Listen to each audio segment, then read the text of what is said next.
Hello everyone, I am Siddharthan. Ever wondered how ChatGPT-like apps stream their responses word by word instead of dumping the entire paragraph at once? In this video, I'll show you exactly how to stream real-time responses from an LLM using LangChain as well as LlamaIndex. No theory, just pure hands-on code. You will see how to take a user question, pass it through a custom LLM setup, and stream the output token by token, just like magic. Whether you are building a chatbot, a generative AI assistant, or a full-fledged AI tool, streaming responses can transform your user experience. So let's dive in and see how this works. So step by step process with a working example. So let's get started. So for this, as I said, we'll be doing this in both LangChain as well as LlamaIndex, the two most widely used generative AI frameworks that we have in Python, right? So we will start with LangChain. So for this, we will use the Grok LLM, the Grok integration with LangChain, but you can go with OLama, OpenAI, or other libraries as well. Okay. So I have my Jupyter notebook ready here, and I'm going to run the pip install command. Pip install LangChain community, LangChain Grok, which is the Grok's integration for LangChain. So first I'll run this. So here I'm running this on quiet mode, so I don't see like a lot of output. So this is the first step. So I've already installed like all these libraries, so this shouldn't take a long time for me. So yeah, as you can see, so the we probably would have said like requirements already satisfied, but we have like suppressed all the outputs. This is just a pip warning, so we can just ignore this. So the next part is we have to import the required dependencies. So first I'm going to import OS, and then I'm going to say from LangChain underscore grok import chat grok. So this is the function that we are going to use in order to load our grok LLM. Okay. So this is the next step. So now we have to save the grok API key to the environment variable, because once we connect it to grok to load the different LLMs that we have available in grok, so we need to provide that API key. So this API key can be saved in the environment variable. So we can say os.environ, and within this square brackets we have to give the name for this environment variable, and the environment variable name should be grok underscore API underscore key. And then here we can paste a grok API key. So grok API key, you can just like go to Google and search for grok API key. So you can sign up with Google or email accounts is also possible. So once you're in this Grok Cloud, just like go and search for Grok API, and you will be in this Grok Cloud site, and from this you can create your API key. So let's say that I'll click on this create API key, and maybe call this stream LLM response. Okay, let's see if this is the key name. I'll click on submit. So I'll copy this, and now I have to paste this over here. Right. So let's run this. So now we have to load our LLM. So I can say LLM is equal to chat grok, the function, the method that we have imported over here. And within this, we have some parameters. First is the model parameter. So we have to mention which model exactly we want to use. So again, you can go to Google and search for grok models, and that gives you the list of available models. So we have like so many open source models available. We have Gemma 2.9 billion version. We have Llamas 3.3 70 billion version, and 3.18 billion version as well. So you can like use any of these models. So I'm just going to use slightly smaller models, is the 3.18 billion instant model. So I can just like copy this name and then paste it over here. You can give some parameters like temperature and so on, like whatever the parameters that you're going to need. So I'm going to put this as 0 for reproducibility, and I'll run this.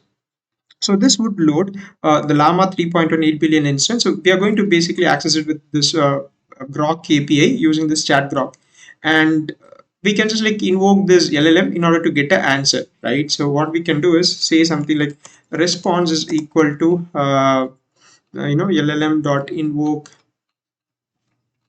Okay, so I can say something like this, and within this we can just send a question, or like basically what we want our LLM to do. So let's say that I say something like write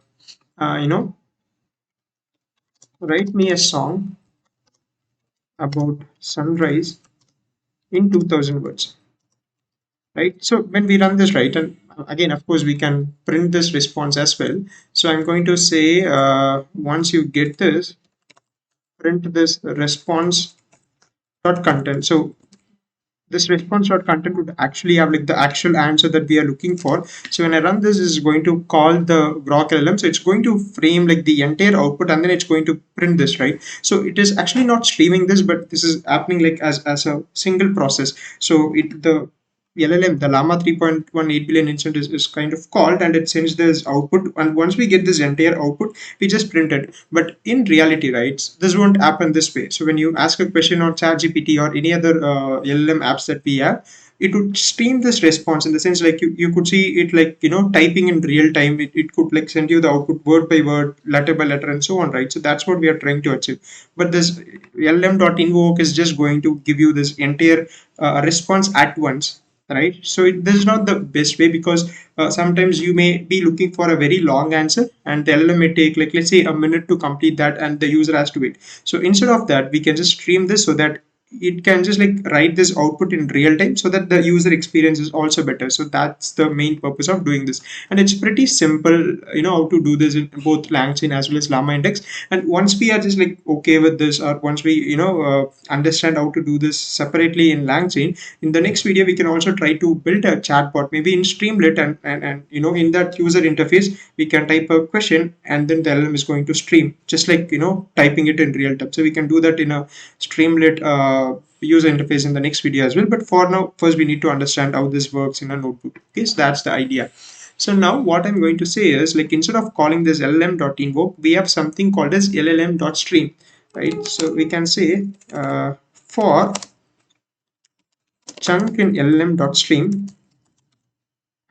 Here I'm going to ask my question, which is, let's say, the same question that we have asked. Write me a song about sunrise in 2000 words. I'm saying 2000 words because I need a larger paragraph so that we can visualize this, how the streaming thing works.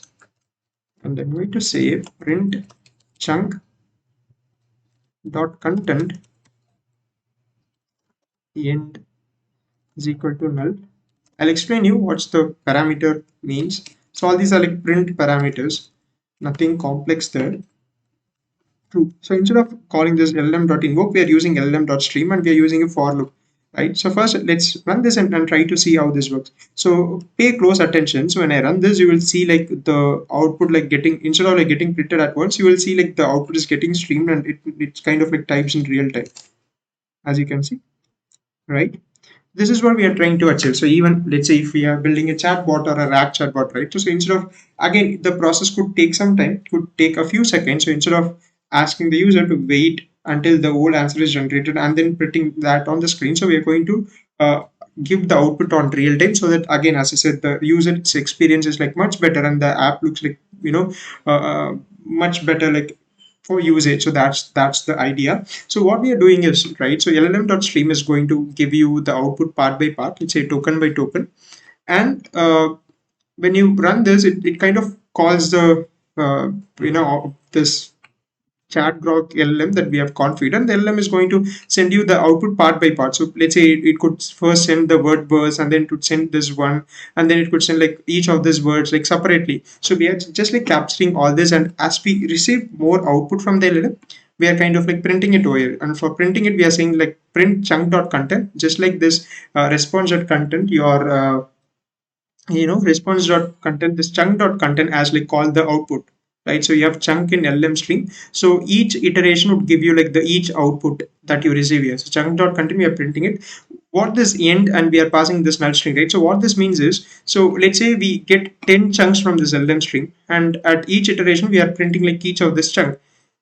It's like 10 print statements, right? When you don't have this end over here, each chunk is going to be printed in a new line, because in general, right, in Python, if you print a few stuff, or if you have 5 print statements one after the other, it automatically adds a new line. But let's say that we don't want to do this, because in this case, if I just remove this end thing, so you will see that, see, so you have verse 1. So let's say this is the first chunk, this is the second chunk, and so on. So it automatically creates like new lines, so we don't want that. So that's why we are adding a null string over here. That means like don't add anything like once the content here stops, right? So that's why we are adding this, and flush is equal to true, right? So it's Python basically waits before printing something, right? So like it let's say there is some outputs getting generated, it's going to wait for it and print it. But flush is equal to true tells this print statement that don't wait for anything, just print it as you get it. So those are like minor parameters that we are adding it just to app that visualization better. But when we are working on a chatbot or when we are serving this LLM in the backend as API, right? So we probably won't use print statement. Rather, we would return this output. This print statement, I'm showing this to you just for demonstration purpose so that you can visualize this on notebook. But this is the whole idea. So instead of just like printing this, right? So in this case, we have just like called this lm.invoke. So you can see it takes time, and once the entire output is ready, it's going to print this entire thing. So instead of doing that, we are kind of printing the chunks, printing the tokens as it's kind of getting generated. So that's the idea. Okay, so this is how you can do this in LangChain. As you can see, it's like pretty straightforward, right? So similarly, we can do this for LlamaIndex as well. So let's also discuss how to do that. So I'm just going to open this second file that I have, which is LlamaIndex stream responses from LLM. It's pretty much same, like the concept and the process that we did is pretty much same. We just like have to use like different functions and the libraries. That's the only difference. So as we have installed the LangChain and the other libraries, we have to install like the LlamaIndex and the LlamaIndex integration of Grok in order to perform the same set of steps. Okay, so here we are going to import OS, similar thing to save the Grok API key, and then I'm going to say from llama underscore index dot llms dot grok import Grok. So this is how we're going to access the Grok model, and this LLM index.llms.grok will only work once you have installed this extension of Llama Index, which is this LLM's Grok. So from there, I'm importing Grok, and I cannot send this message directly as I kind of like sent it in this, right? So we have called this as LLM.invoke, and we have just put in the words. So in this case, we are rather going to wrap this up in a chat message so that the LLM understands this better. So for that, we need to say Llama Index dot core dot LLMs import chat message. So these are the things that we need.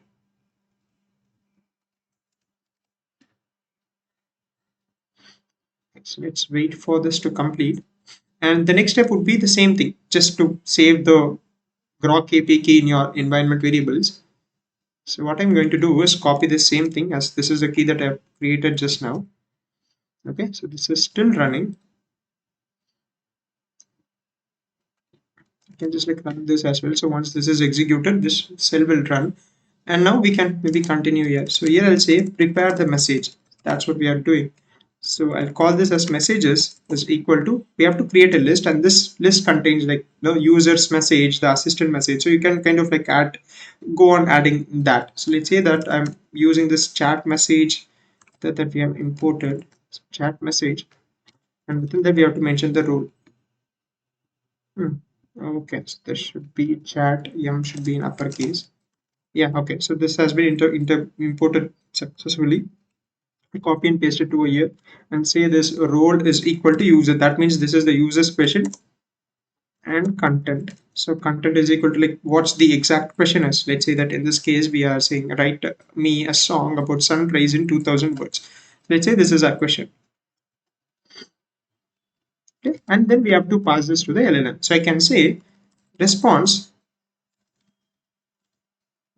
is equal to llm.chat and then pass your messages. So the LLM will understand the user's question, which is write me a song about sunrise in 2000 words, and it's going to it's going to generate the output, which is going to be saved in this variable called as response.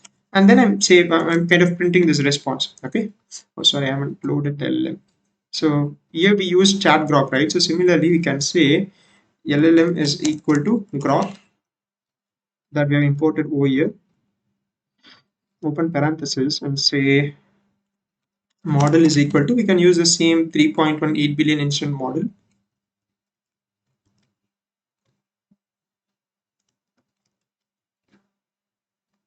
Okay, let's see if we can add temperature. Okay, so we have loaded this model. Oh, I forgot to run the API key. Okay, so API key has been executed. We have loaded the LLM, prepared the message, and then we are sending it. Again, this is not streaming. This is just like giving the output at once, right? the way that we have seen it with LLM.invoke. So you can use LLM.chat in order to get the output. So this is the assistant message. So we have verse one, and it's kind of like generating this song and so on. So now let's see how we can stream this. It's pretty similar to what we have done. Just like we have to, instead of using chat, we have to use a different method. So I can say, let me say this as stream LLM response is equal to LLM.stream. Oh, sorry, LLM.chat underscore. Oh, sorry. So it's stream chat, and within that pass the messages. So messages is this one, right? So the chat message of users write me a song about sunrise in 2000 words. So in this case, again, we can use a for loop. So I can say for chunk in response,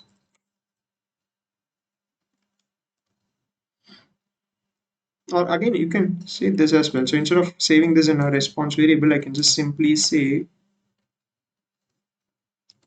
for chunk in LLM.stream chat messages print. So then we said chunk dot content, right? So here we have to give a different thing.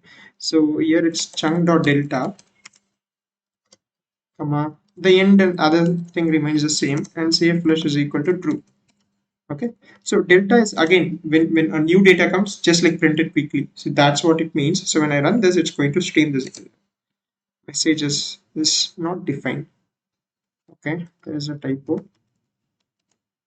See, you can see like the output getting streamed. So this is how we can do this in LlamaIndex as well. So as you can see, this is like a pretty simple stuff, right? So I hope like now you understand like how to stream this response in LangChain and LlamaIndex. This is again a pretty simple task, but the idea is like this is just for like exploratory purpose, right? But the actual implementation of this comes when you are, let's say, building a chatbot. So that instead of, as I said, printing the entire output at once, it would be much better for the user to just like look at the output as it's getting generated, so that we can add the stream to the chatbots that we are building. So that's what we're going to do. So in the next video, we will build a streamlit LLM chatbot where when a user asks a question, we are going to stream the response instead of printing this entire output at once.